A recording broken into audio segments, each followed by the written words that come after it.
You know, sometimes I talk to younger people about just how much has changed in the last 20 years. When I was in the Navy, I could go to Chicago where I did training, or I could go to Orlando where I went to boot camp. I didn't even need an ID. I just needed a ticket.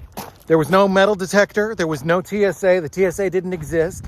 And I could just jump on a plane. Say around a couple years after that, when I got my first job at Dean Witter as a financial advisor, you could open an account over the phone without your social security number and with no ID.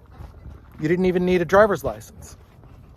So we have this, creeping tyranny over 20 years. There's always another excuse, more laws, more militarization of police, more regulations, more identity control. This idea that politicians should know what you're doing with your money.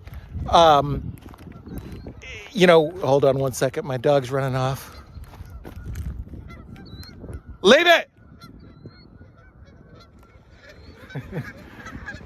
He's just scared all the geese.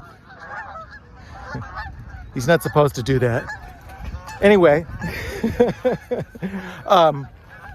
this creeping tyranny, and then, totally ratcheted up tyranny over the last couple of years. That's not American. That's not what America is all about. That's just completely foreign to our country. And unfortunately, it's an export from China and other authoritarian nations. So you have elected officials in this country who are embracing, tracking assets even more than we already do. They're, wanting to lock people down more.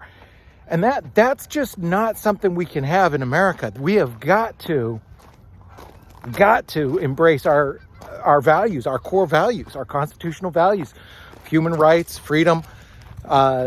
It's the only way forward. It's the only way. Otherwise, our kids are going to end up in tyranny. So, freedom is the only choice. Freedom, voluntary choice, is the only way forward.